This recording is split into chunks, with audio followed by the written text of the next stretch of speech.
before I even went up to the lectern, I was in tears and I just couldn't. It was agonising.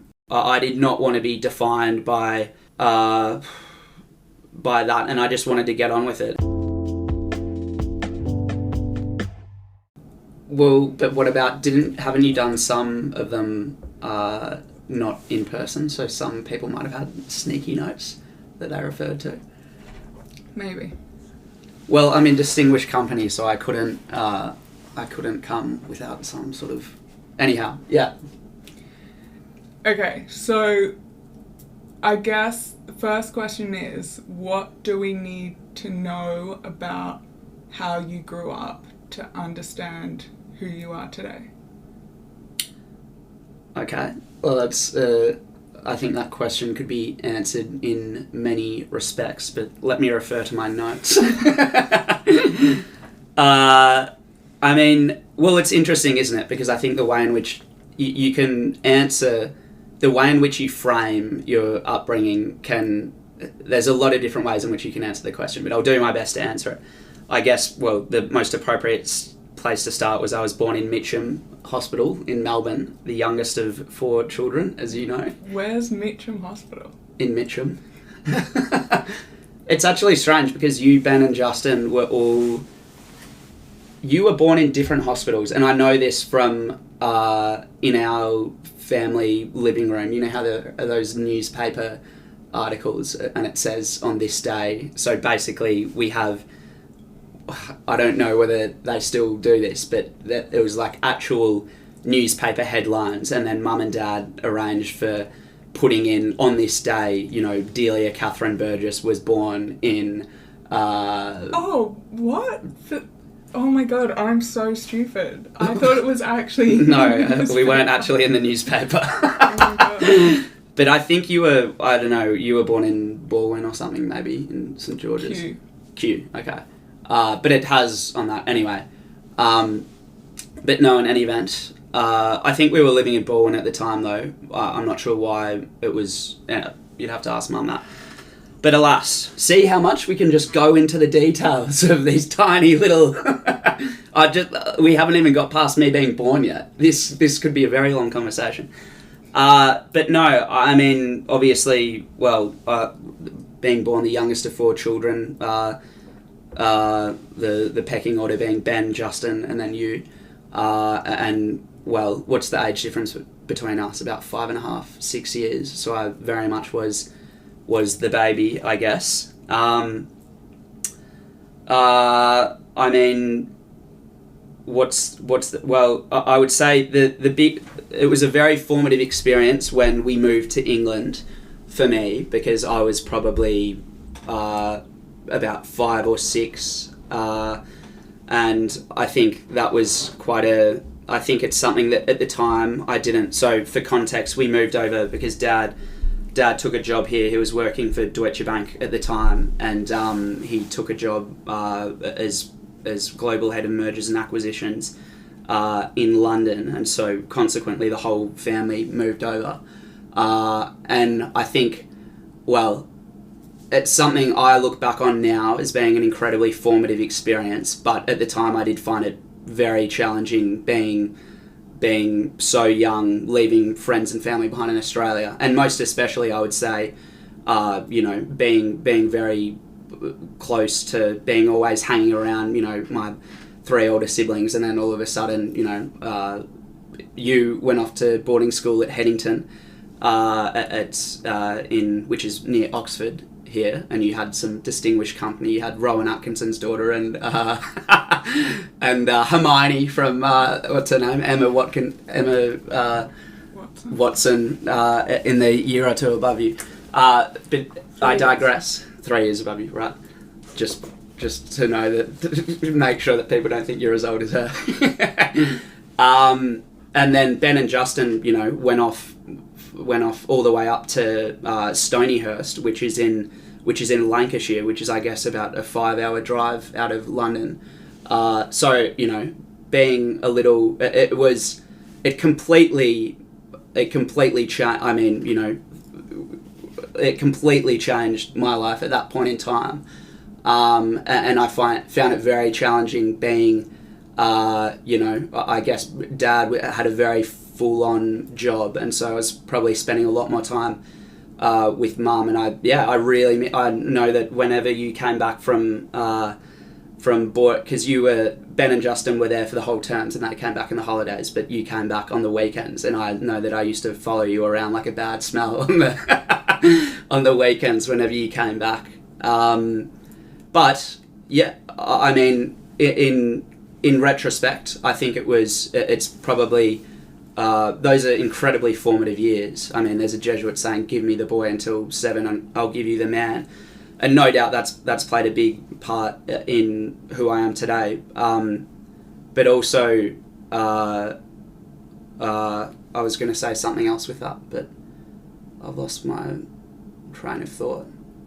I mean, it had its. I think it was a really good experience. I think from a young age to get exposed to people from different cultures and different backgrounds. It was a completely different way of living in inner city London compared to living in Australia, because, I mean, I went to this little, the school that I went, well, that's what I was going to say. Nana and Grandpa, God bless them, rest in peace, said to me, you went over to England a little monster and you came back a little gentleman. And perhaps part of it is the school that I went to. We used to have to wear, Hawkestown House, which unfortunately I think closed down a year or two ago. It was this small sort of from kindergarten until Form 3 or something like that. But every morning we used to have to wear these little caps, and we used to have to go, and the headmistress, Mrs. Leslie, would be waiting there at the door every morning, and we used to have to take off our cap and look her in the eyes and say, "Good morning, Mrs. Leslie," and we'd get into trouble if we didn't look her in the eye. And I thought, it sounds a little bit silly in some respects, but I think that was actually a really good thing to do. And I think I don't know, I don't know whether that instilled a bit more respect in me for older people. I don't know, but I looking back now, I thought it was excellent. And then I suppose, so when I came back to Australia, so we spent, I guess, 2.5 years here. I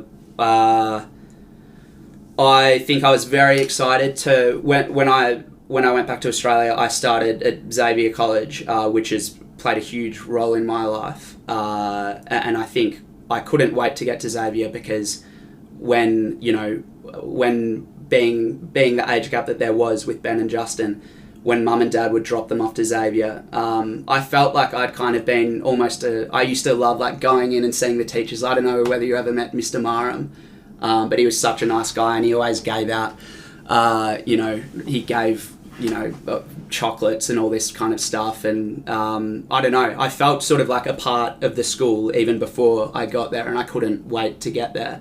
And so when we moved back to Australia, and that was probably, there was a lot, Ben had actually gone back a year earlier than the rest of the family, because he started at boarding school in year 11 at Xavier, and we stayed on for a little bit longer over here. And then I don't have the timeline precisely correct, but this is broadly right. And then we came back, everyone, or you, me, Justin, and Mum came back. Ben had been in Australia for a little while, and then Dad stayed on for a little bit longer to finish up his contract. And I think that was a very challenging time for Mum, because she had 4 kids that were, I was still pretty little, although I think I was a pretty independent child for the most part. But I think it was quite a challenging time for Mum, and I think it makes me really grateful for our maternal grandparents, because I think they really helped Mum out, and I probably spent a lot of time around them, especially. this is the next kind of very formative thing, and it's I'm going to endeavour not to get emotional about it, so perhaps I'll sort of sweep over it in as best a way as I can. But obviously our older brother Ben got very sick around, I guess I was probably around in year 4, so it was about, he finished year 12 in 2007, and then he went off into to do medicine in Adelaide the following year. And I guess, so at the time I was in year 4, and he had a prolonged battle, and I guess I was rather young, so it was probably in some respects I think it's a mysterious thing for anyone, candidly. But yeah, it was certainly a difficult time, and especially I think while you're, I don't know, I don't really, I struggle to speak about any of these things without just completely tearing myself apart. And as you know, I'm a pretty private person, and so I don't tend to, I don't know, perhaps it's bad in some respects, maybe it is a case of, I don't know, I'm grateful that I have close friends and family that I can confide in with these kinds of things, but I don't, it's difficult to talk about. But in any event, our older brother Ben died a month before my 13th birthday, and that was extraordinarily, devastating. I mean, I was very close with all of my siblings growing up, and I think it's the worst possible thing that can happen. And I think now I often think to myself, whenever I think that things are going especially bad in life, I often think that the worst thing that could possibly happen has already happened. Although, things can always get worse. But, I'm not really sure what else to say on that. But needless to say, it was... I'm kind of going around in circles there. But how did you make sense of it at that time? I don't know. I'm not sure I did. I had someone, I think I buried it. I think I probably have a bit of a habit of doing that. In some respects, this is the whole, there's a whole thing about, we need to, talk more about, and sometimes, I don't know, I think it's kind of, sorry, I'm not answering your question. I would say there was a lot of support around for our family and with friends and family and stuff, but really, and I can't explain why, but my response was that I really didn't want to be defined by I didn't want to let a family tragedy define who I was and my life. And so I had somebody recently, a guy from my year level at school, it was actually, maybe it was a couple of years ago, but he's had quite a tough time. And his sisters sort of had a few issues, and he had kind of a few family issues going on around roughly the same time. But he said to me, how did you remain so optimistic and upbeat, and you wouldn't, if somebody met you and they didn't know what your circumstances in life were at the time, they wouldn't they would never guess it. And he said, me on the other hand, I was a little shit at school. And he said, I was acting up in class, and he was like, I can see now it's probably because of all the shit that was going on in my life. And I said, look, mate, I don't know. I was, you only know as much as you do at the time. I can't explain what some of it's probably just personality, some of it's I don't know, but I can certainly answer. I remember thinking I just did not want to be I did not want to be defined by that, and I just wanted to get on with it. And I think that's really fundamentally that's the way in which I try to live my life, is that I don't, and I extend that to other people. I mean, we all face adversity in one way or another at various different times in our life, but ultimately, I mean, you know, it's how you deal with it, and it's also, I think there's a proclivity for some people to really just embrace that kind of victimhood narrative, and that's something that I'm absolutely vehemently against, because it's doing yourself no favours and it's doing society no favours. If you've got to get the best out of yourself in whatever situation that you're in. I mean, I think I probably buried it. So to be honest, was it like you didn't want people to feel sorry for you, or? Yeah, absolutely. That, and I didn't, you know, I mean, you know, fucking, like, they tried to, one of the, like, school counsellors or something, like, had me in for a chat, and they were, like, trying to, like, and I was just like, why am I here? Like, I don't, like, want to, it's like, but, I mean, my whole philosophy is I'd much rather speak to close friends and family, and, you know, thank God I'm very fortunate in that respect that I've had people that I'm able to confide in, and but I mean, I don't just want to I don't know, maybe it's a trust thing or something, I'm not really sure. I haven't Have you heard about this idea? I think I first heard it from Chris Williamson, who you met last week. Yeah.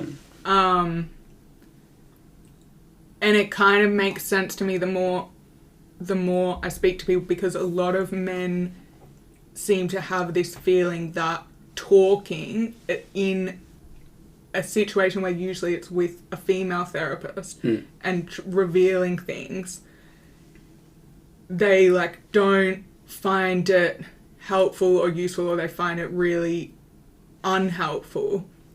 Whereas sometimes, and yeah, someone else on this podcast was saying this exact thing,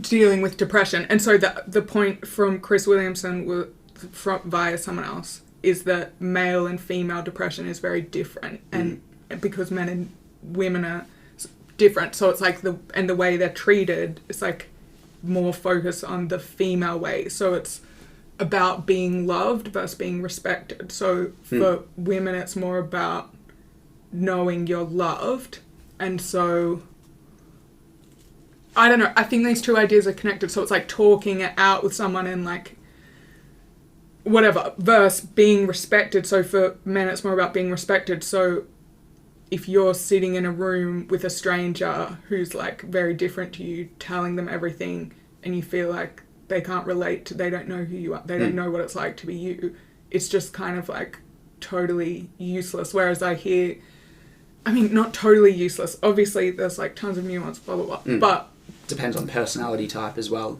Yeah, and depends on what the specific thing is, but what I keep hearing anecdotally is men finding another man or person like them to talk to about things, which I think, I mean, without revealing too much, but I think you've found that this has been helpful to talk to someone else who's similar to you, and other men have said that of someone else who's like, actually, yeah, fuck, I really struggled with this. I thought I was a failure, or I was depressed, or I dropped out of this, and and then they connect with someone else.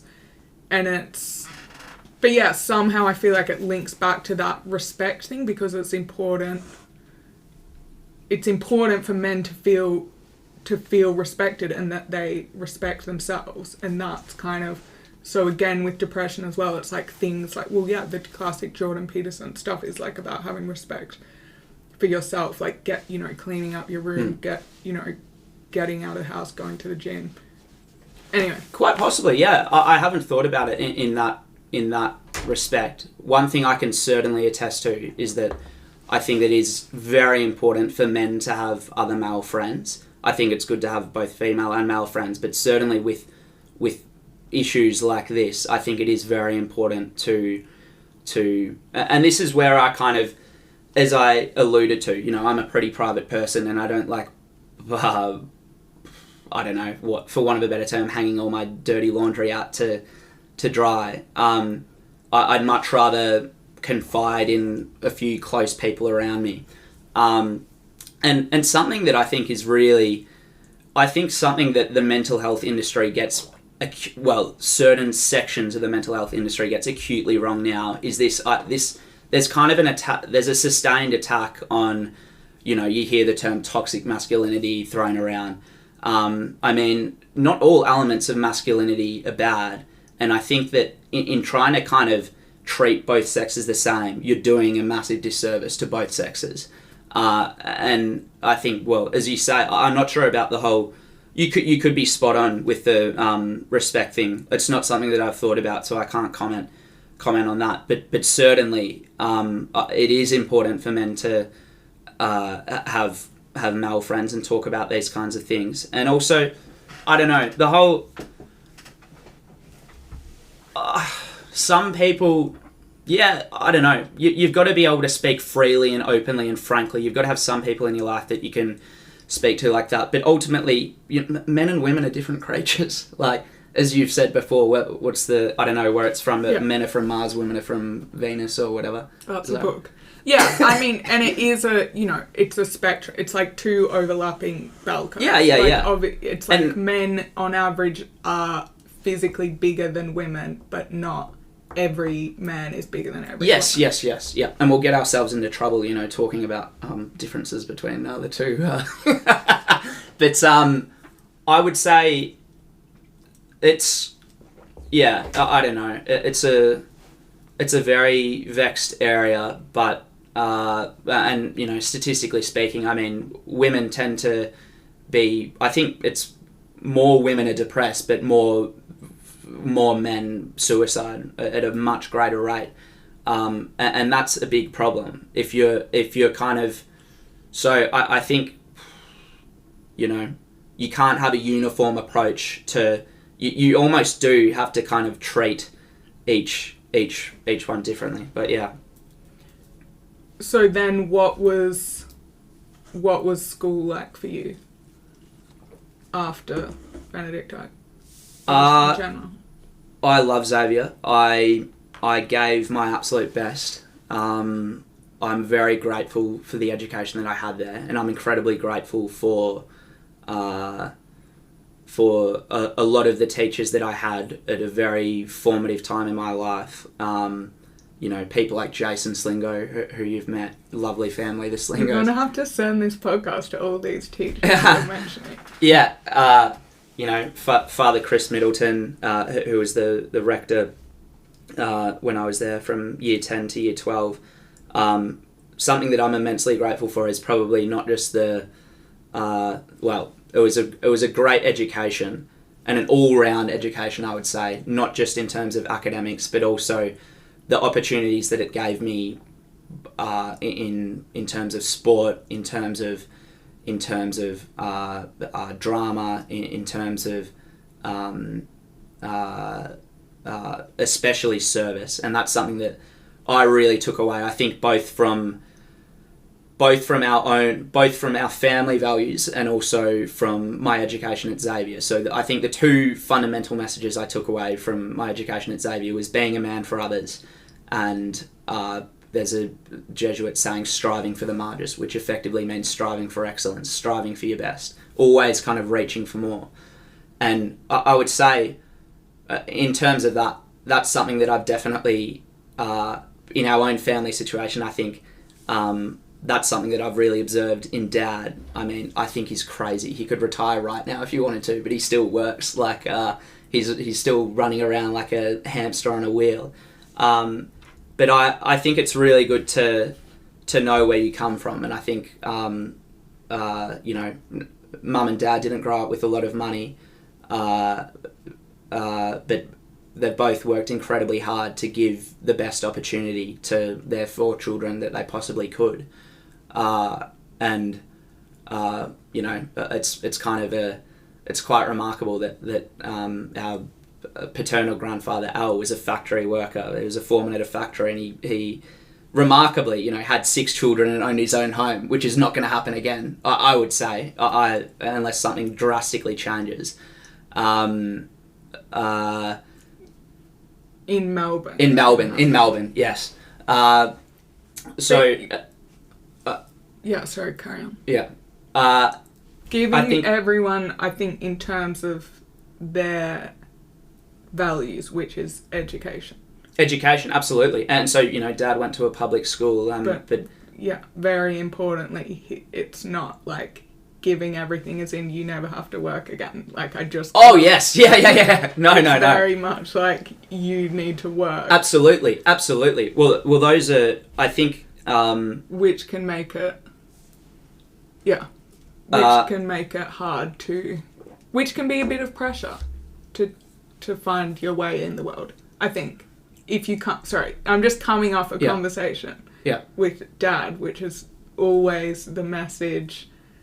Like, if you're not working, it's, like, terrifying. Which I wonder if that comes from if it's principles, but also, like, a working class genuine fear of if you're not working, it's, like, the risk of not eating is real. But maybe. Like, I don't know. I wouldn't... I'm not inside his head. But certainly, I mean, look, this is something that I've been... very cognizant of, and I think probably I have a habit of being very hard on myself and making myself which is sometimes is maybe helpful because it helps you to push yourself, but other times it's bad. But as you well know, but I mean, the reality is, like, we're incredibly fortunate with Mum and Dad have given us as good of a life as we could possibly hope for. But I think with that comes, and we're never going to have... Dad, they both had a poorer upbringing than us. But it's the way in which you frame it, because, we're not going to have... We're not starting from the same point in which they did. But ultimately, we can only make the best out of our situation. And I think it comes with a responsibility, quite frankly. Knowing where you've come from, knowing where your family's come from, to then... I mean, I just think it's up to the individual. But I'll just return to your question. So on the one hand, hard work. That's certainly something from a family values perspective. And then also, I think both Mum and Dad have exhibited this, but probably in different ways. Dad in a more... Well, he does give a lot of time, but to...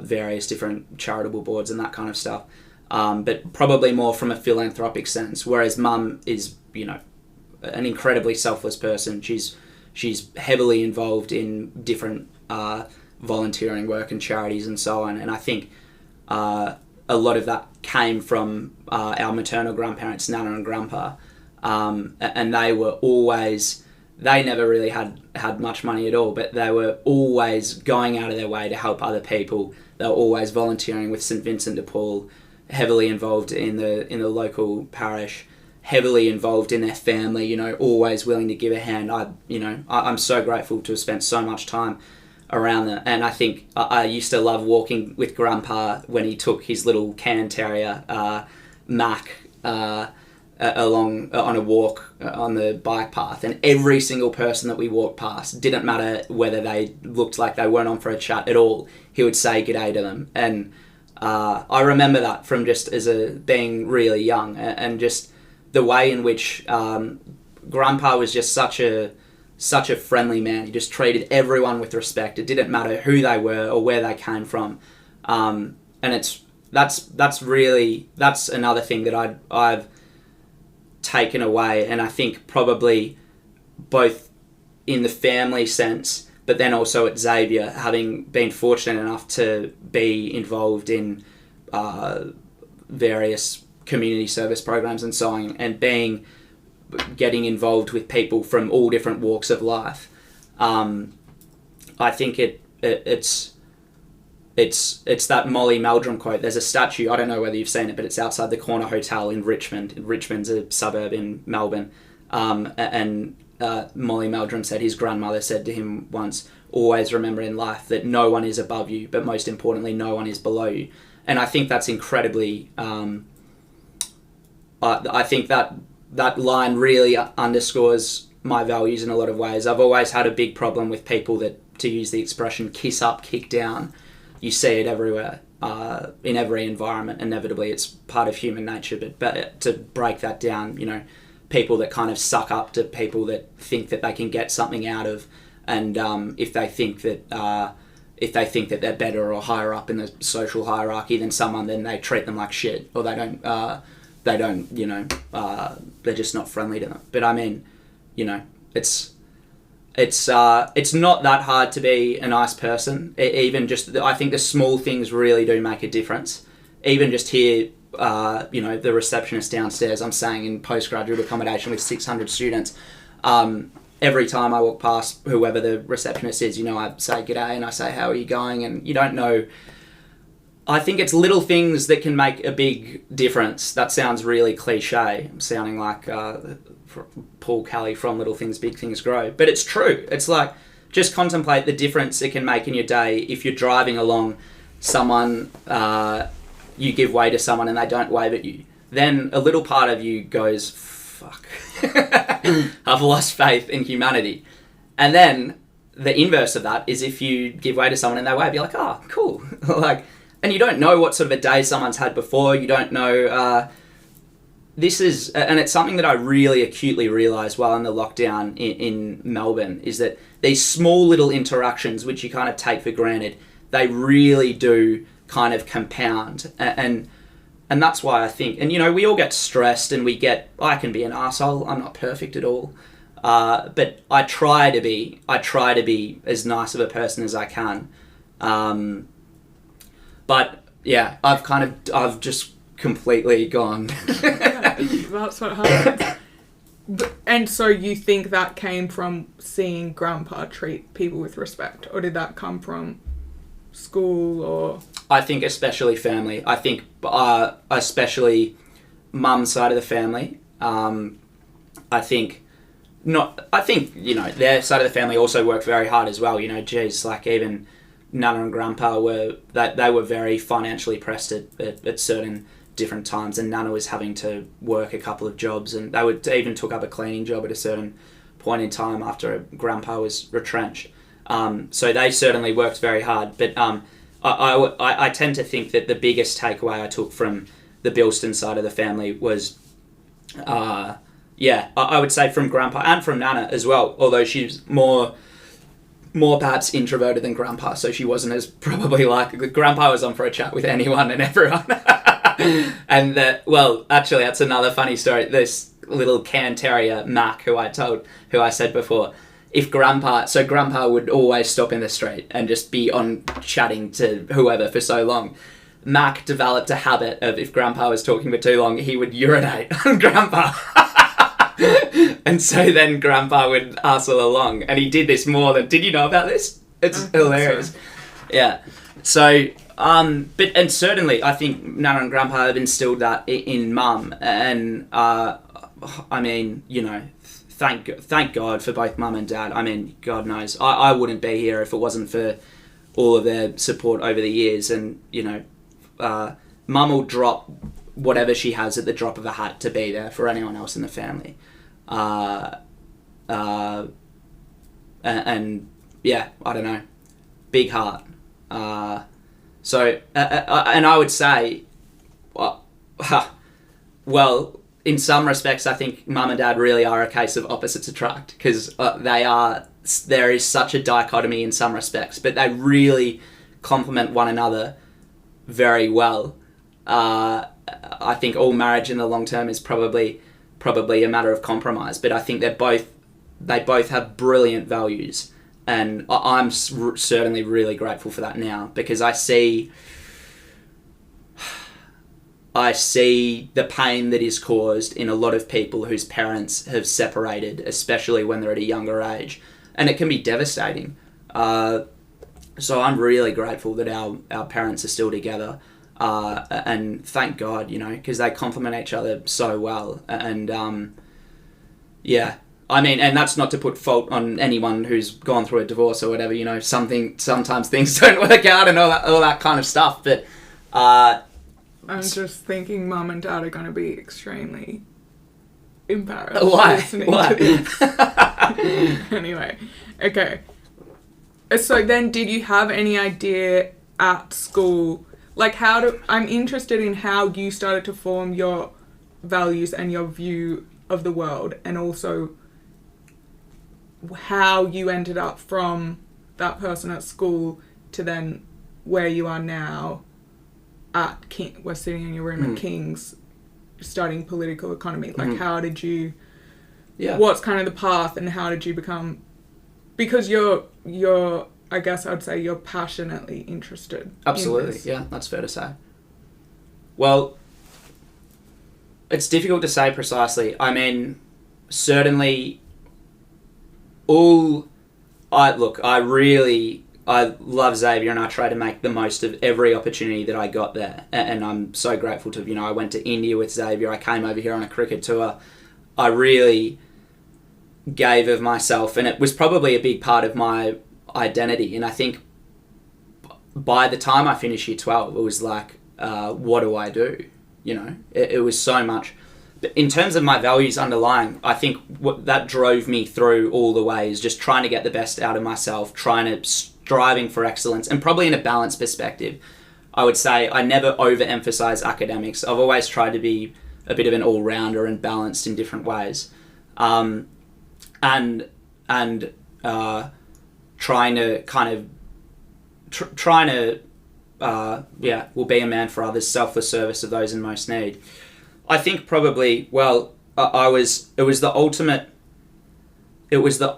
compliment to, because I love Xavier so much, then to be offered the captaincy in my final year. It was I didn't know whether I wanted to take it on because I almost didn't feel worthy, and I Why? Well, I don't know. I thought, I don't know, am I suited to this role? Am I, do I want to take on this burden? Do I want to be in the spotlight like this? Is there going to be an extra? I mean, candidly, as anyone who knows me will be able to attest to, I'm not your kind of, I can be a bit of a larrikin. I'm not your, you know, straight tie up, socks pulled up, perfect student kind of, and so I thought in that respect, I don't know, is that going to inhibit, am I going to have to, but I think the best advice that I had was from the captain and I agree, you were living, I think, in London at the time, but I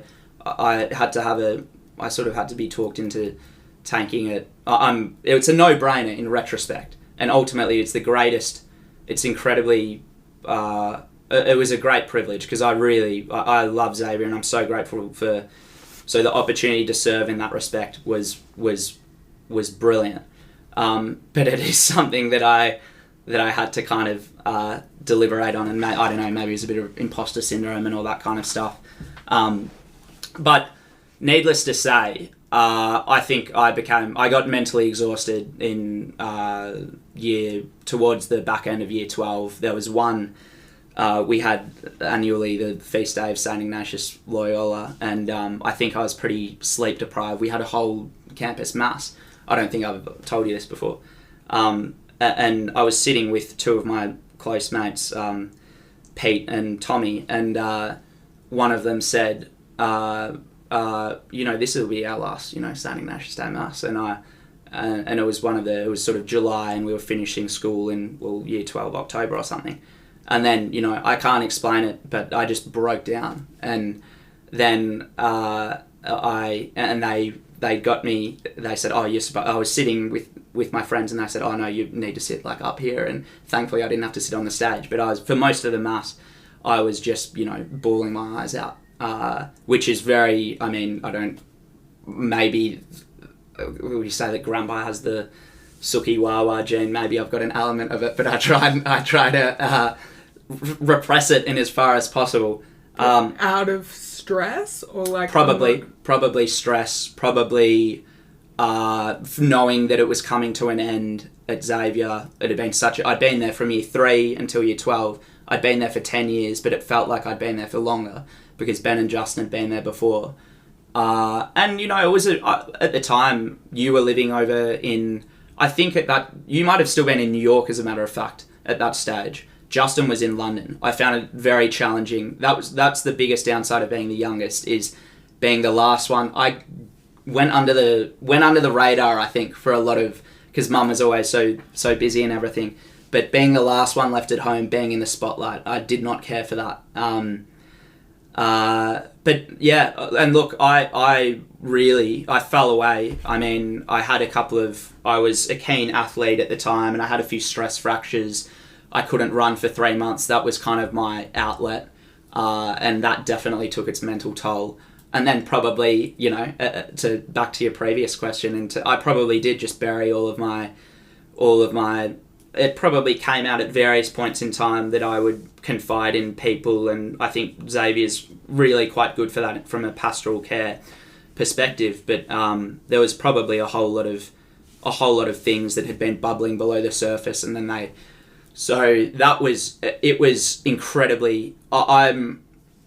I'm sad the way in which I was crawling to the finish line at the end of year 12. It was unbelievably challenging. I was,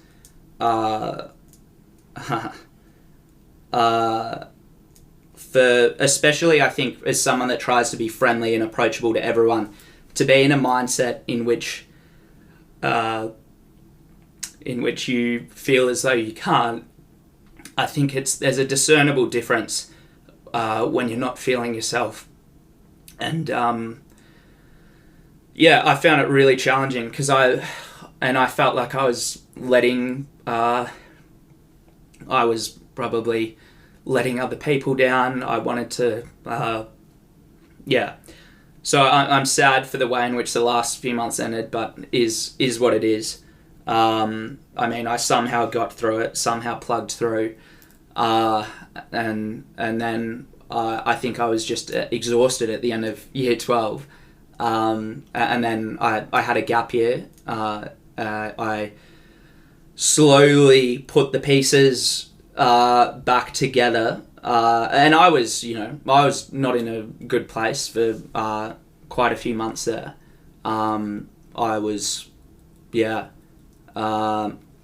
But I then started working at Toscano's and at the free market think tank, the IPA, midway through the following year, and slowly, you kind of fall apart completely, and then it's a case of rebuilding, and then and it's not linear rebuilding. It's not linear. No, it's certainly not. Unfortunately. No, because you're like, yay, I'm doing so much better, and then it's like, yeah. It was, yeah, and it's, yeah. Anyway, so I should answer. Yeah. Well, I was just gonna say, it sounds like you put a whole lot of pressure on yourself to be. Just from what you were saying, it's like you were only worthy if you were doing something to help. Like, you had to be serving other people or being this type of person who was warm and friendly and whatever. And if you weren't, then you weren't worthy or something. But that's not true. It's like I'm sure all those people are I'm sure you didn't let anyone down. That's like a volunteer thing that you did a great job at. Yeah. I mean, I said I had this kind of conversation with Father Middleton, and I said, I echoed the same sentiments. I said, I wish I didn't, I wish I was more on my game, towards the end of year 12. And he said, if you don't know the difference. That people might not say it to you, but you made and that really meant a lot, because it can sometimes be difficult to measure these things. And so my school had a tradition of voluntary mass every Friday. Ben gave a voluntary mass, back in his day, and in my one, I spoke about Ben, and that was one of the most challenging things I've ever done before I even got up. And so the whole idea of the voluntary mass is that you have a year 12 student, and they'll talk about something, one of the most challenging periods of their life, and it's quite I think Xavier was excellent in that respect, because it's a really I think it was a really good thing, and you could hear a pin drop in all of these things, and I think it really opens up conversations, and I think it can be quite cathartic for a lot of people. I'm not sure how cathartic it was for me, but before I spoke, I was like, before I even went up to the lectern, I was in tears, and I just couldn't. It was agonizing. Yeah. But for people, and I don't know, there is merits in like opening up and talking about things, and at the end of it, I had so many people come up and hug me, and they would say, we've had this. I haven't talked about this with anyone, but so I think sometimes it can really open up conversations with people, but candidly, it's not something that I would care to do every day, because it's just too mentally destroying. Yeah. Yeah.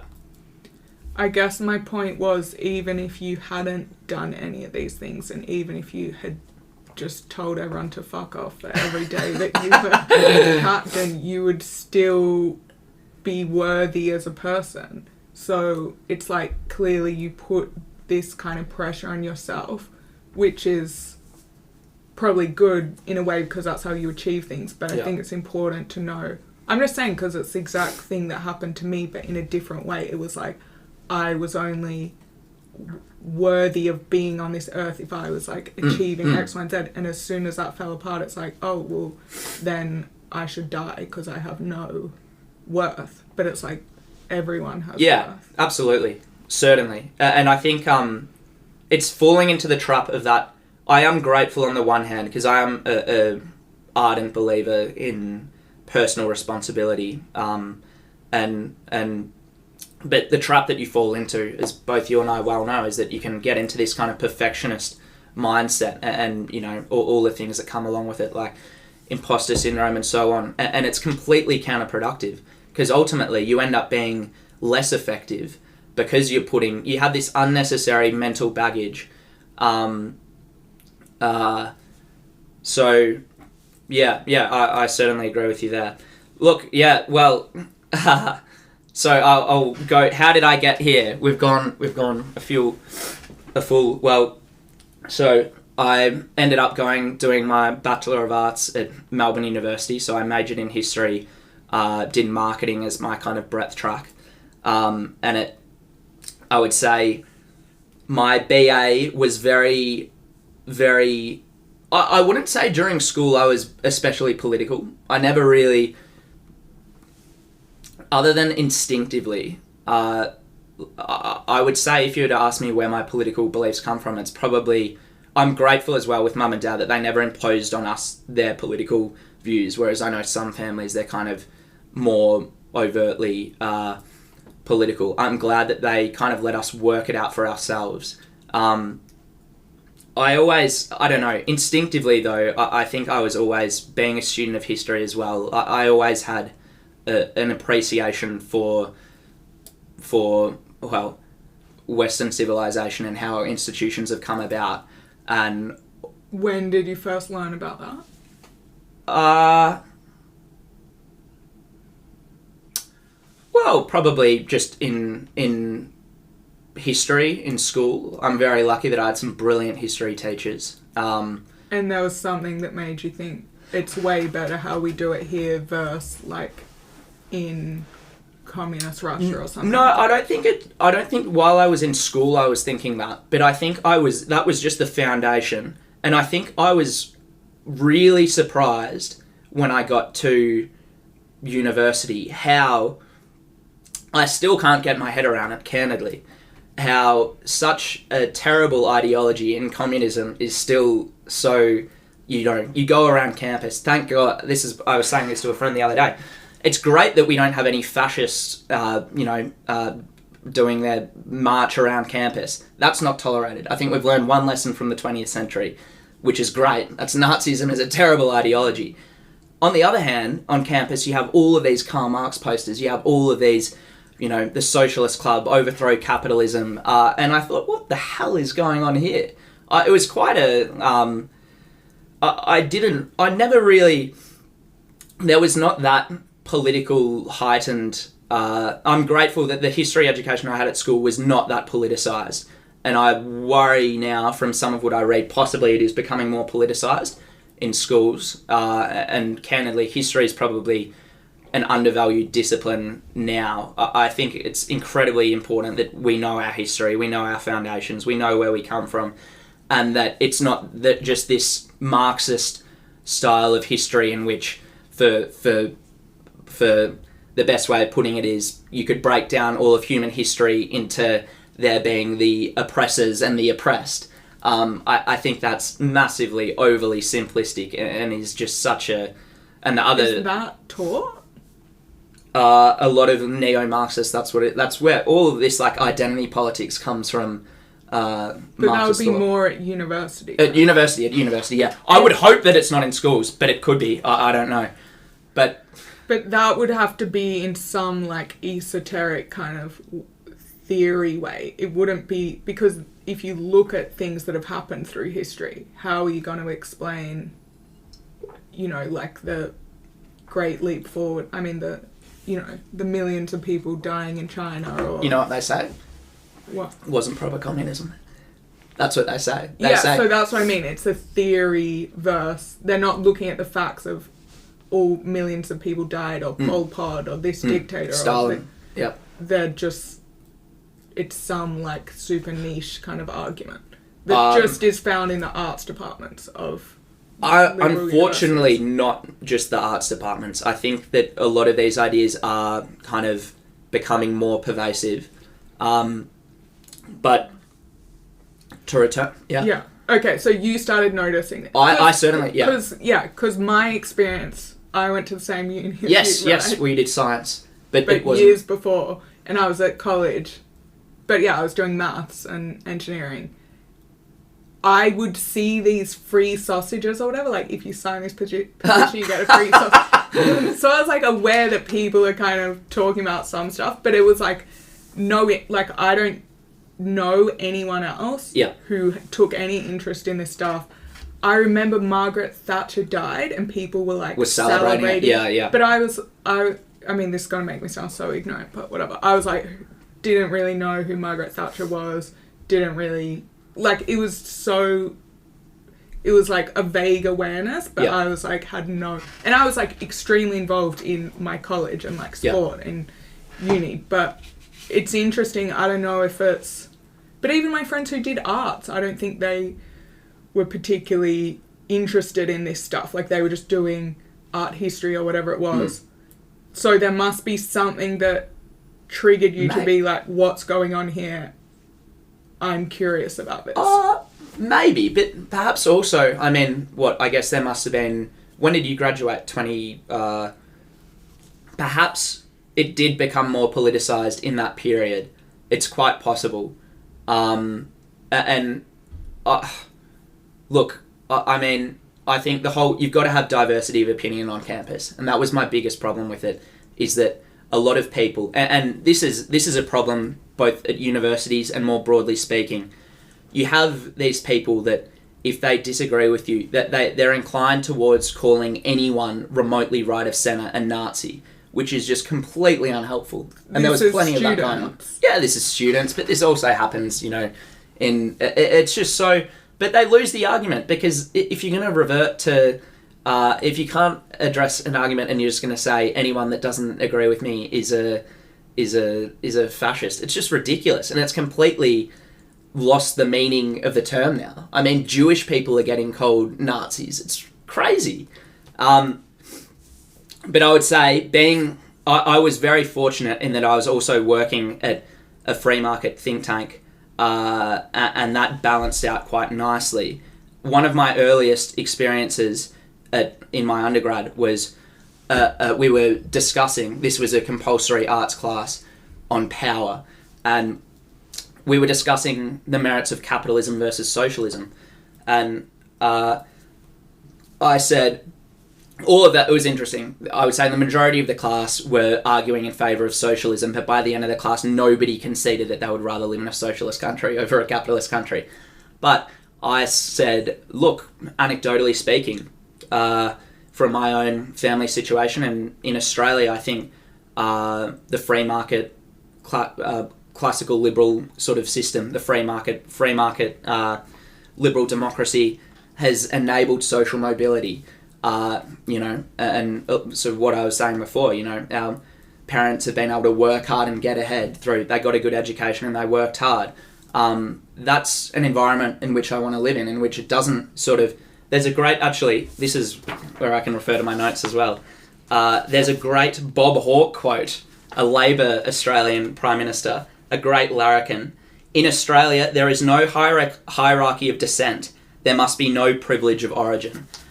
And I think that's something that's really underscored a lot of the success in Australia in the past, and something that I'm concerned about, especially with respect to the housing market, is that a lot of young people are priced out of the housing market, and I think it's turning a lot of people towards kind of socialist ideas, which is not going to do anyone any favours. But with, basically, I made that point. And I said, look, I think that it's great because it enables social mobility. And this girl turned to me and she said, well, that's all well and good, but you're a white male. But this was the first time I'd had somebody say that somebody that had just kind of completely pigeonholed me. And I was kind of, I've had that now from that point on, I've had that many times. But I was completely... and I probably wasn't as intellectually self-confident in my undergrad. I was still, I was a first-year undergrad student. I didn't know anything. I still don't know anything. But I'm at least more confident in what I know and what I believe. But I was just kind of, just to break that down. So you can't. Obviously, everyone's a product of their environment and everyone has different experiences. But how do you then account for... It just completely diminishes any hard work that anyone ever does. Because by that implication, then everything that someone has achieved, they've just had everything handed to them. Because it's like, oh, it's a white male, let's just give them all this. It's like, that's just not how it works. Like, we should... I'd like to think that we live in a meritocracy for the most part, and that's certainly a value that I think needs to be upheld. And I think a lot of these... So in Australia, in here, in this country, I think it's actually because as a class... There is. It's a Bob Hawke's point, and that's something that I'm really grateful for being an Australian, is that we don't have that sort of class stratification, which is... There are real barriers for different groups. Different groups of people are disadvantaged, and there are correlations, right, with different attributes. But certainly. I think that whether it be race or gender or whatever it is, but I think it's missing. It's not the point to divide everyone up. Absolutely, yeah. The point is, how do we... Well, I think this is what your values are. How do we make... These are what my values are. How do we make it more accessible so everyone has the equal... Equality of opportunity. Yeah. High five. But which involves education. And to understand this is the system that best serves us. Everyone has a chance to thrive, or this is the most free and prosperous and peaceful we can be under this system. But let's make sure that people aren't left behind by it. And how do you... and that's like another problem to solve. But I think the point is maybe what you saw at uni is... And this is what I think we see here in the streets, and it's alarming that people have kind of forgotten. It's like, why does this... Where would you rather live in the world, These countries where you can speak freely where we're allowed different opinions, where we're allowed to say, actually, I don't think our system's good, or I don't think our government's good. You're allowed to say that freely. You're not going to be killed by the government. You're allowed to, you know, marry whoever you want, or have whatever, explore whatever, you know, stuff you want to explore. You're not going to be executed for doing drugs. You're not going to, you know, it's like, and then also to have the opportunity to innovate, to build things, to go to a supermarket, choose whatever product you want. Yeah. The government isn't telling you what you can eat or where you can live. And that's that's a value. Anyway, this is so interesting because it's like, yeah, because when I went to Slovakia, it was interesting. People who were actually like, no, I would prefer that the government, I actually miss when we were under Soviet rule because... So it's like, or, you know, people, some Chinese friends say, like, they like that the government controls information because they don't want protests. They're like, protests are disruptive. It's good that the peasants don't have information, you know, that kind of stuff. But it's understanding, okay, that's values. If you want to go and live in a country where you can be executed for being gay or for being a woman and not wearing a headscarf or something, fine. But, like, this is the values of this place and we like living here. We like being able to vote in our leadership, blah, blah, blah. But it's like, we've all forgotten that. Yeah, I completely agree. And something that I find really sort of paradoxical in the West, and I think without getting into any of the nitty-gritty, but it's quite remarkable that it seems to be, on the one hand, a lot of people that are sort of on the, you know, progressive left, for want of a better term, in the domestic sense, they have very socially progressive values. You know, almost invariably that they'll be, I guess, absolutely in favour of, you know, things like gay marriage, abortion rights, all these kind of things. But then on the other hand, when it comes to other countries, they will be in support of certain regions that don't have the same rights for women, for other minorities like gays and so on.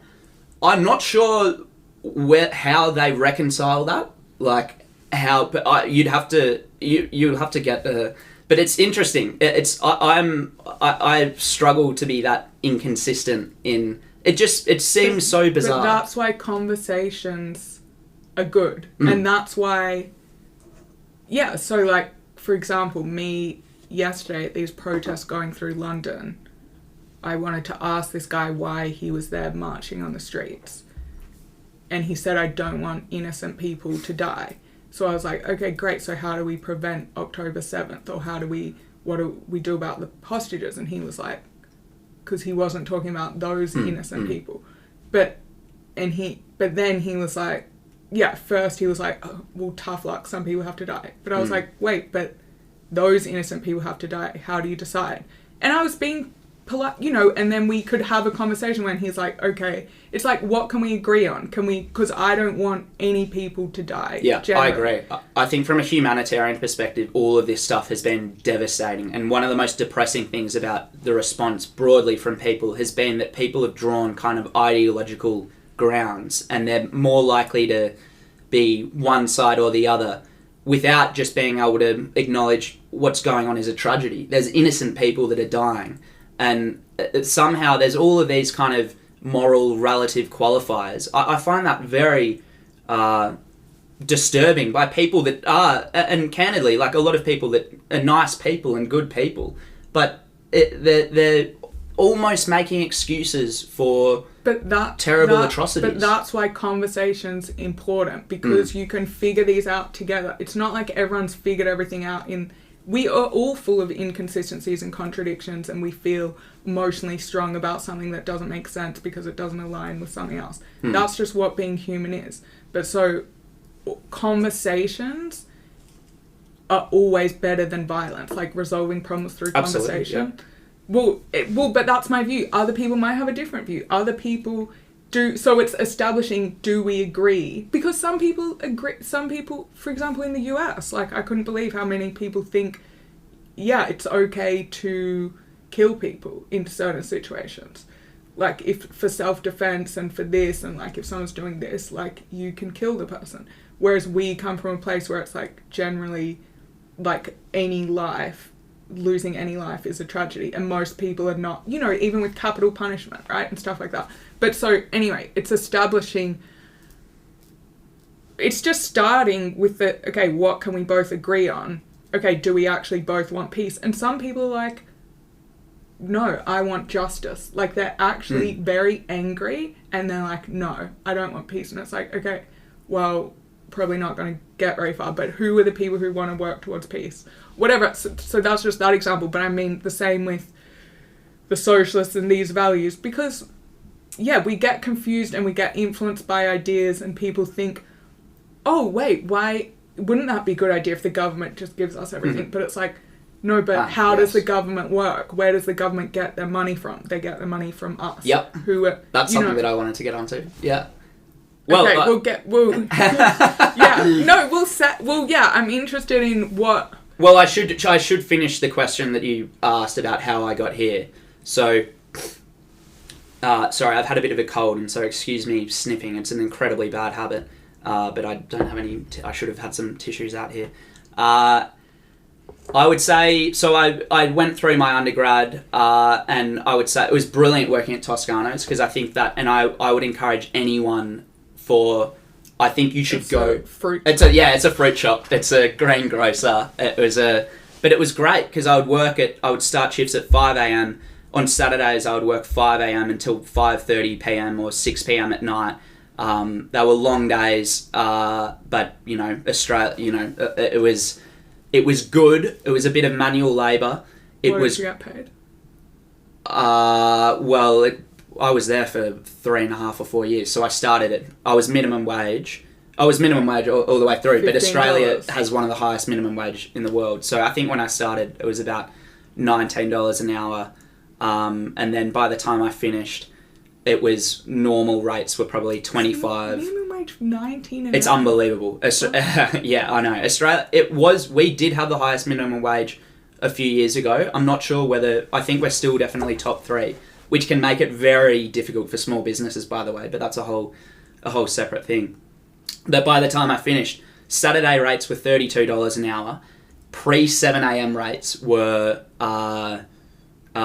like $36 an hour. It was insane. And this was, you know, when I was a student. So I was able to, and I was still living at home, I was able to save a lot of money by working these shifts. And I would often I would either work the all day Saturday, I would work 5 a.m. till 1 p.m. and I'd have worked 8 hours, and it's 1 p.m. and I've still got the rest of the day. Although candidly, it did sort of mess around my sleeping pattern a bit. But I think it was brilliant because I made some great friends there. I made some great Tibetan friends there who I had some great conversations with, some of which had kind of fled from Tibet after the Chinese had come there.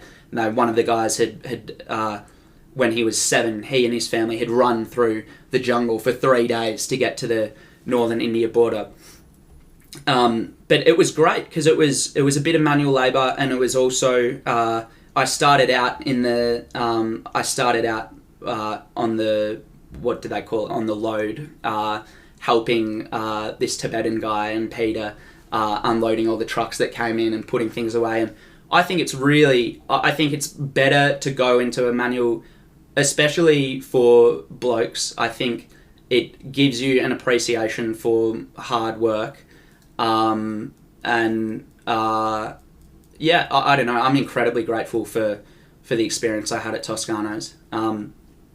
So that sort of saw me through while I finished my undergrad, and then I sort of got to the end of backdrop is Melbourne goes into my final year of my undergrad was 2020, which of course was the first year of COVID, and the COVID experience in Melbourne was terrible. And what you were saying before about some people enjoying being, having a large estate, and I was incredibly. I think Australia has a bit of a reputation as a nanny state. I didn't quite think it was going to be that. I was pretty surprised because I think a lot of people do still have a reputation. They have this image in their mind of Australians, being up yours to authority. But as it turns out, people were pretty happy to be locked down. I thought the people don't really talk about it anymore, but I was completely I found it an incredibly depressing time to be living in Melbourne, and I thought the way in which we treated our expats was atrocious, as you well know, and this was both. We had a federal Liberal government, and we had the worst state government possible, I would say, under Daniel Andrews. They completely screwed up hotel quarantine, and then, they could have gotten the Australian Defence Force to monitor people that were... So we had a quarantine program for people in hotels. Instead, they got a private security contractor. They didn't go through proper procurement processes. They basically got some of their mates, and anyway, from that... without getting into the whole nitty-gritty of it, I would say... That was my experience. All of my last year at uni was online, and then after that, I felt like it was one of the worst years to graduate because everything was kind of put on hold, all the kind of graduate programs, all that kind of stuff. I didn't really know what I wanted to do. I had an internship with Vicinity Centres, which is a property firm for if I don't know what countries people are from that your listeners are, but I guess if you know Westfield, if you're from England, Westfield was an Australian firm, but they were sold in 2018. I believe the English branch by Frank Lowy, as though he had a crystal ball because the industry got smashed during COVID. Anyhow, I went into their graduate program, and it was an interesting time to start in the corporate world because my first placement was in Emporium in Melbourne, and the Melbourne CBD was absolutely dead during COVID.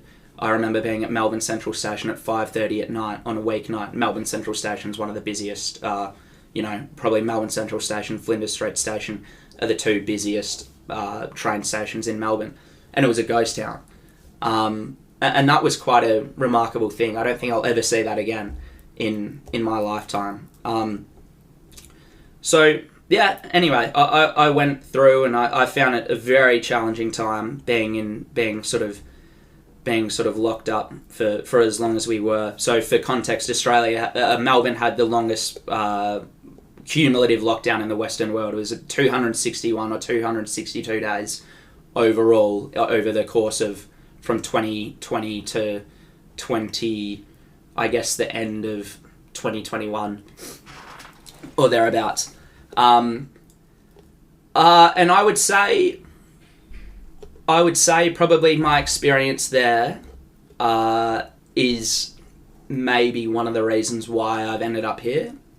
I think that's probably fair to say. I think I had enjoyed working at a free market think tank, but then perhaps there was a time when I was thinking, perhaps I just have these kind of political and economic interests as a kind of side thing, but I'll just go and work in the private sector and whatever. But I found that, and working for a big company, a lot of these ideas that were coming out of universities, I found were actually making their way into big corporations, into especially a lot of sort of HR departments, into a lot of, and I thought, what the hell is going on? I thought, call me old-fashioned, but I think fundamentally a firm's primary duty is to make a profit, and especially a public company, you want to make the best profit possible for your shareholders. That is the social good that a company should do. And this is a point that I have to say over and over again. The shareholders are not some evil rich people. The shareholders no, they're mum and dad. But they're through individuals. especially in Australia, compulsory superannuation, your money from your salary has to be put into a fund by law, and then it will be invested in public companies like that one. So genuinely, it's important that you say that. The owner. And I would say here, I think I really started to. Well, there's a John Maynard Keynes quote. Practical men who believe themselves to be quite exempt from any intellectual influences are usually the slaves of some defunct economist. Madmen in authority who hear voices in the air are distilling their frenzy from some academic scribbler a few years back, and that's from The General Theory of Money. And the reason that I raise that quote, and I also often say the Pericles quote, you might not take an interest in politics, but politics will almost certainly take an interest in you. And I think I really learnt that lesson in the COVID experience in Melbourne, because I think we're so fortunate to live in a free society in which we can, if we want to, we can take no interest at all in politics. That was the first time in my life when the government really had a big kind of direct influence on the way in which I could live. And I really didn't care for it that much, quite frankly. And I think it really... And I was astounded by the lack of accountability. I mean, look, there were 6 anti-corruption investigations against the Andrews government, but none of them had kind of stuck. But that's not even the point. Anyway, that's why I was like, there's no point talking about this. No, because no. it's just I had this argument with Jeanette Howard. Jeanette Howard? Really? No, I didn't know. I couldn't... John Howard's wife, very randomly, at this conference we were at. Anyway, I was set, because my point is always, like, I was living over here, to not be allowed back into my country without being detained. That's the only place I have citizenship in the world, and I'm not allowed in, even having recovered from COVID, having all the vaccines, everything. I'm not allowed in without being put in detention. For that makes 14 days or whatever it was. Yeah. At my own cost. That makes no sense to me, but other people disagree because fear and hysteria. It's different. It's different values. So it is, but I think that if there had been different leadership, because I think a lot of politicians capitalised and they kind of utilised, if they had to frame things differently. Like, look at the way in which Sweden responded, completely different. And the OECD had a report a few months ago. Their excess death rate, so Sweden, for those who don't know, kind of had a totally different approach. Like, they more or less kept everything open. But people could take any preventative measures and so on that they wanted to, which invariably they did, of course, especially if you had comorbidities or you were older and so on. Their excess death rate was lower per capita than it was in Melbourne. And we had a very draconian and a completely different approach. Also, it wasn't only the expats.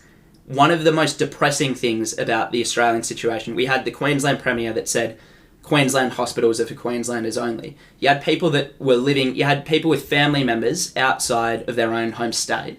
You had people that their family might have had terminal cancer and they weren't allowed to go and see them unless they quarantined for 14 days. And in some instances, the family member died. It's just this bureaucratic inhumanity where they couldn't make any exceptions for individual cases. It was terrible. Yeah, that's my point. About people being happy to give that much power to a government to enforce these rules versus the smaller government thing being responsible citizens. Yeah. We can do... And that's how it was here. People think... And that's the other thing, because there was so much propaganda in Australia that it was like you thought everywhere else in the world was the same. It wasn't like that here. Yes, there were rules, but there were no curfews. You were not the military weren't on the street enforcing this stuff. It's like people are allowed to, given responsibility to make decisions for themselves. And that's where I see the difference in people who are happy to give everything over to the government and people who are like, no, you don't trust governments under any even when the government agrees with you, you don't want to give, even when it's a government that you don't want to give them all your power, ever. And that applies to speech, that applies to, education. That's why I liked John Howard's speech, which is more the liberal values, him at the conference talking about in Australia, you are free to run schools. You can have Catholic schools. You can have Muslim schools. It's choice. You can have choice. That's the key thing. And same for women. Women are free to choose to go back to work when they have children, or they're free to stay at home, or they can do it hybrid. It's giving people the choice, the options. Yeah. But candidly, Delia, I think that if more people actually appreciated that, what kind of for want of a better term, a lot of classical liberal values are, I think that they would support it. But I think fundamentally a lot of people don't really know what a lot of... It gets difficult because you get into semantics and so on. But I don't know that that's true, because I think there are a lot of people, and even at this conference we're at, I think there are a lot of people from all sides who want everyone to think the same as them. They want everyone to have the same religion as them. Yeah. They want everyone to have the same political view. For example, because free speech and classical liberal values means, I'm allowing people to march in the street about whatever they want. I'm saying, okay, that's good at uni that there are some people having Marxist values. Yes, that's what I say. That's what I say. That I always say, God, I don't... good on them, God bless them. They've got their democratic right to protest, but... Yeah. But it's yeah. Yeah.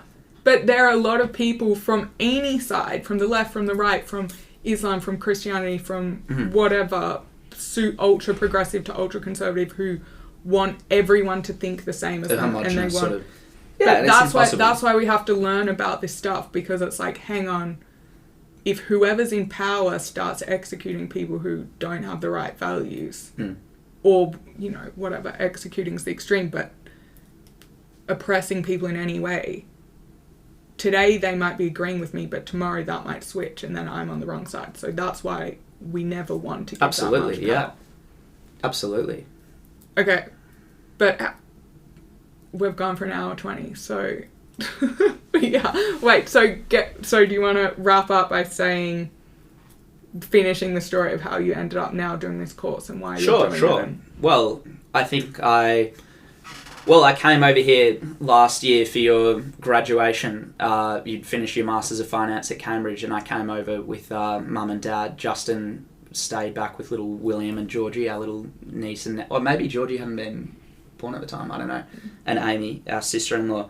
And it was an incredible breath of fresh air after having been pent up in Melbourne for so long. And I think I just thought, bloody hell, I need to get over here. I think perhaps I'd always had it in the pipeline to come over.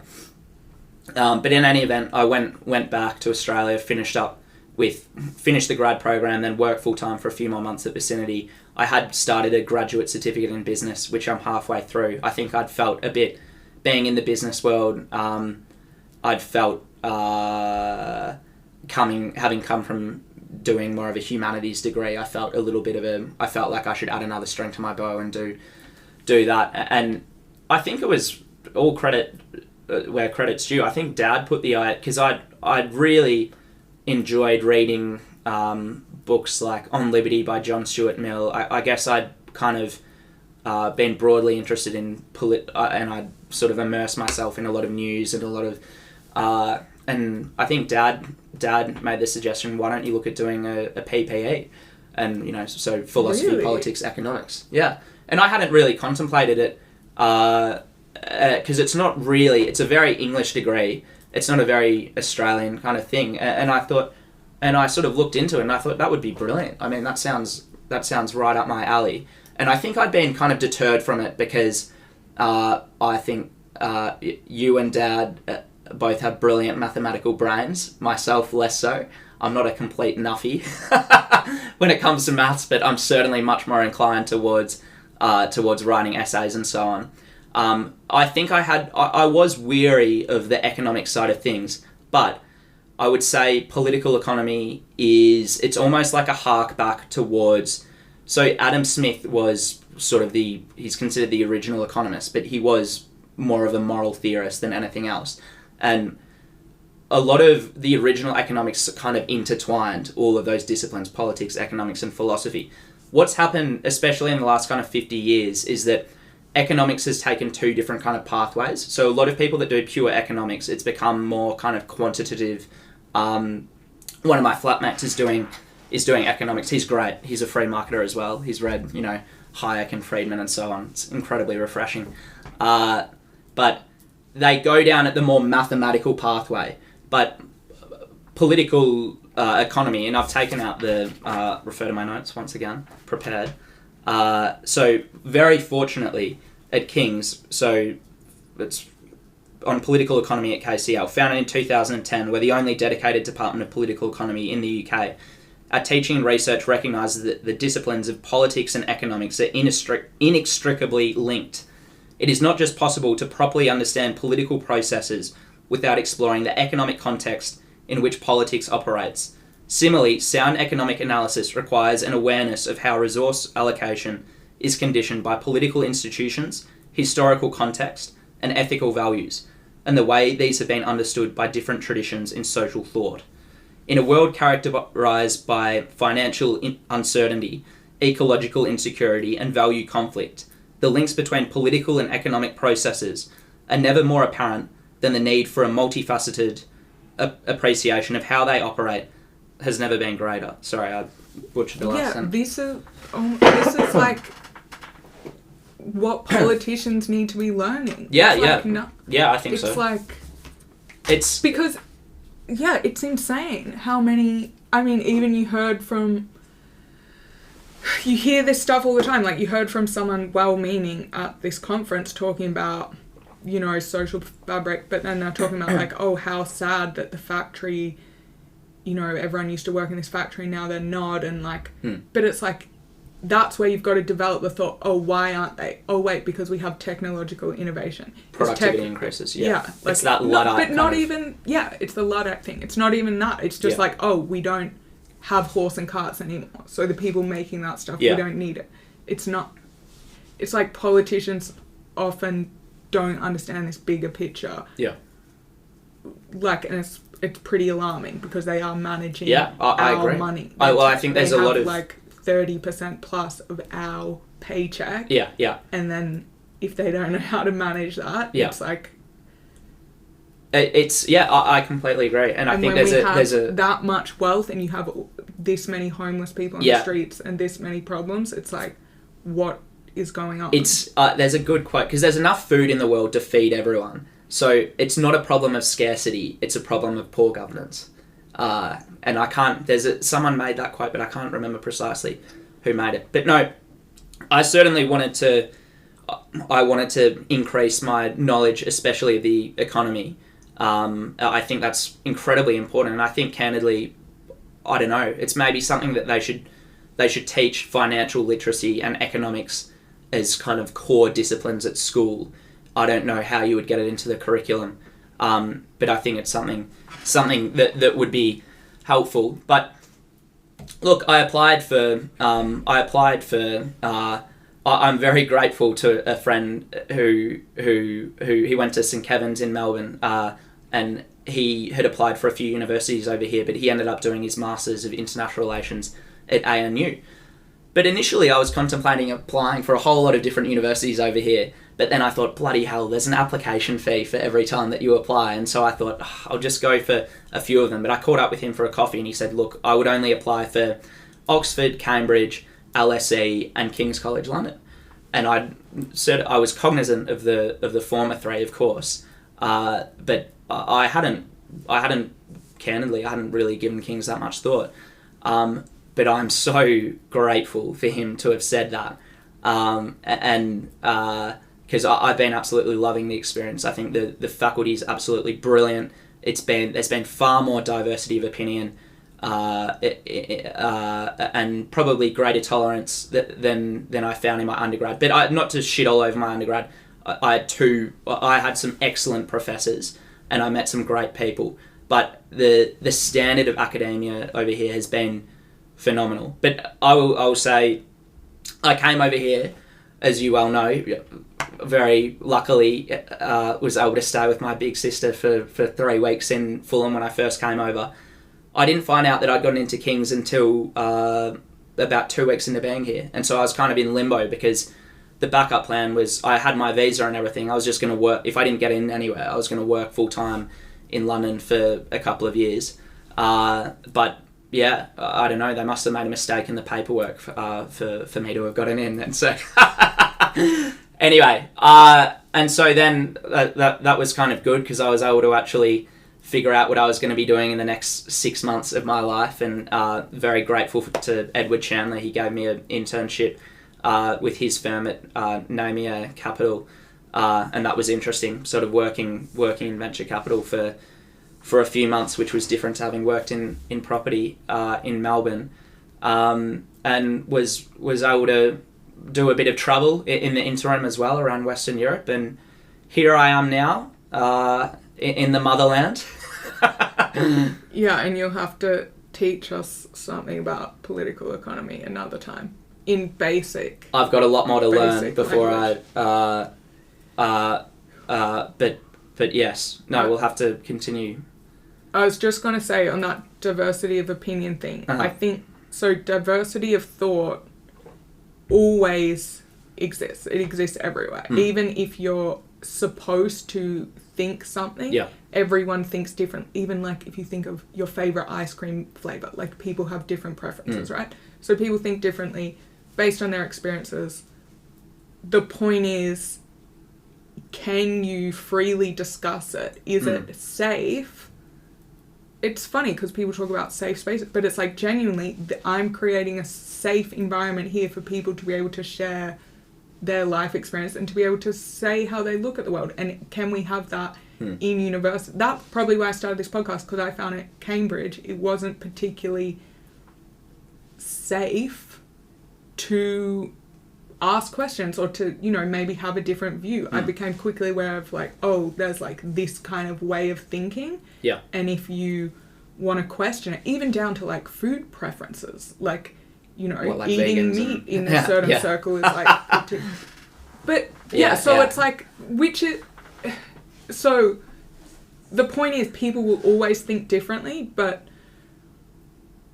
it's like, what's the kind of environment, if the environment's making it very uncomfortable for people to say, I don't agree. I'm just very sensitive to that, to the point that I probably just always try and disagree, like in a weird advocate. I just always like that, because I think as soon as something turns into an echo chamber, you then start having people agreeing with stuff that they don't actually agree with, because it feels like you can't disagree, and that's how you end up in terrible fucking situations when, you know, what is it, for evil to prevail, you just need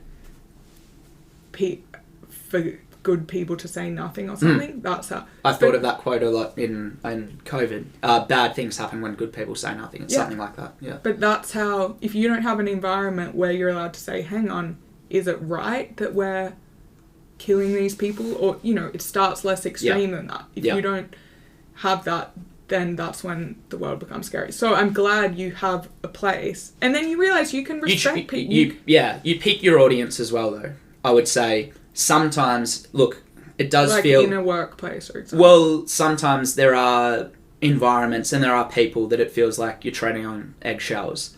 So I'm grateful to have... you figure it out pretty quickly, who's willing to have an open discussion and so on. Because some people just aren't interested. No, they're not. And some people, I don't know, they're just ideological, and they some people's views are very black and white, and they don't look at any kind of nuance in an area, and it's, I don't know, you can't, well, I don't know, I think I had an interesting quote somewhere about, oh yes, this is Lord Jonathan Sumption, which, well, there is an element of this. I mean, for those who believe that knowledge and truth are mere social constructs, there is no point to debate. I always think there's point in a debate, but I mean, there's probably no convincing those kinds of people. Because if everything's relative, then there's no such thing as reality. And it's, you encounter that a bit on, candidly, you know, I don't know. Yeah, there are, Orwell was right when he said some ideas are so stupid that only intellectuals could believe them. And I think there is an element of there being more common sense in just your average person in the street or your tradie or what have you than some people that you find at university that are just completely removed from, you know, it's easy to get caught up in these kind of abstract kind of ideas and lose touch with reality. But also how humans work and how incentives work. Yeah. Okay. Last 3 questions. Unless you have anything else to add before we wrap up.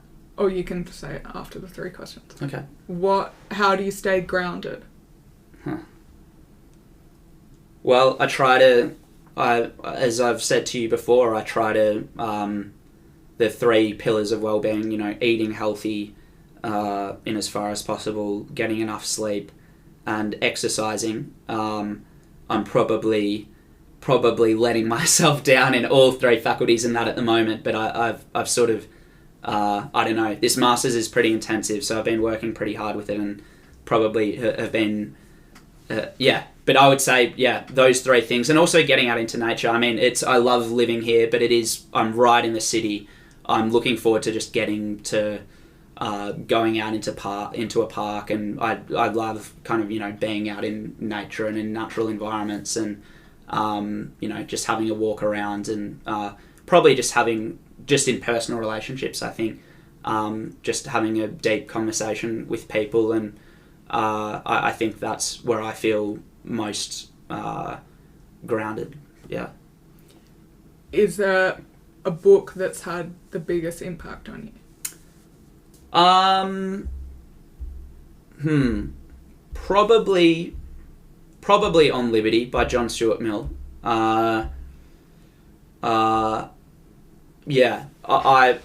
found a lot of the book resonated with me quite heavily. I've had some interesting conversations with centre-right people about the faults that they found with it and so on. But I do really think just those fundamental principles that basically the biggest kind of takeaway is, and this is kind of the way in which I try to live, is I don't really care what other people do. People should be free to do whatever they want to do as long as they're not bringing harm onto other people. And you can get into all these debates about what is the definition of harm and so on. But basically, it's a live and let live kind of attitude. And he's kind of, a small government, free market. So I would probably say that, but Basic Economics by Thomas Sowell as well was a brilliant book, and a few other ones in there as well. But and then what 3 words describe the best version of you? That's a tough one. Well, I would hope to strive towards, it's a bit of a Jesuit maxim, being welcoming, discerning, and courageous.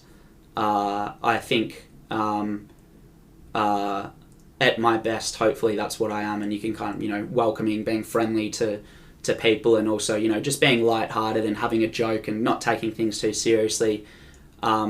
Discerning, thinking critically, thinking, I think, even something that's you've encouraged me to do that in the past. When you're reading a source of something, think about the context, and this is what you do in history as well. You think about the context of when it's written, what are the motives behind the person writing it, and so on. I think it's really important to be discerning, and not to be a complete skeptic, though, mind you. I think you can fall into the trap of just being completely disregarding everything because everything's bullshit. Cynical, yeah. And courageous. I mean, I think I try. There's people that are much more courageous than me, but I try in as far as possible to be courageous in whatever small capacity I can. I think maybe if I could go back to my undergrad, I would stand up more for my beliefs and what I believed in, although maybe I was still developing them. But now I'm much more inclined to speak up for those kind of things, and to not be as timid. And I think it's important, because what I've found is that there's a lot of people, there is definitely a silent majority of people who think stuff, but they do feel as though they don't want to, a lot of people just want to get on with their lives and they don't want to get themselves into trouble. But the problem with that is that if you don't have people speaking common sense, and you don't have people who are voicing for a lot of the silent majority, then you can just let this silent minority with their crazy ideas completely dominate discourse. So I think that's probably, if I wanted to, I could probably stay in property and have a very comfortable career in the private sector. But I think that people getting involved in public life and in politics and in whatever capacity, I think we need conviction politicians, and we need people that actually believe in something, and that takes courage, I think, because. And I think also courage to learn and absolutely change your mind being based on open-minded. new information. Yeah. But John Howard has described himself as a conviction politician, and I think, as someone said of him, people might not have liked, some people might not have liked him, but they knew where he sat. And I think there's a lot of politicians now that kind of go with whichever way the wind blows.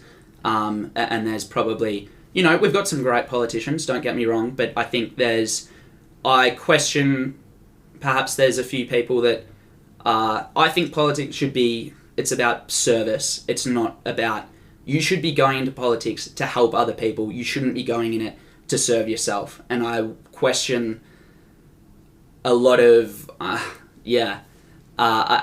think there's a lot of short-term managerial expediency which is costing the long-term future of people. I think, as Peter Costello puts it well, it's intergenerational theft, a lot of what's going on with respect to, perhaps it's a conversation for another time, about a lot of this borrowing, which it's going to have to be paid off. The debt that we've gotten ourselves into. Victoria's in a lot of debt. And so, Yeah, you can teach us about that another time. People could probably learn from a much better source than me, but I can give you my 2 cents, sure. Okay. Thanks for coming on. The pleasure. No, it was a good conversation. Hey guys, thanks for listening to this episode. If you enjoyed it, feel free to share it with someone. And also, a random 23-year-old just messaged me on Instagram and told me he found the podcast through the algorithm. So it actually does help if you review the podcast and subscribe or follow. And then you get to find out about future episodes as well. Review or rate, you know what I mean. Anyway, it would truly make my day. So thank you in advance.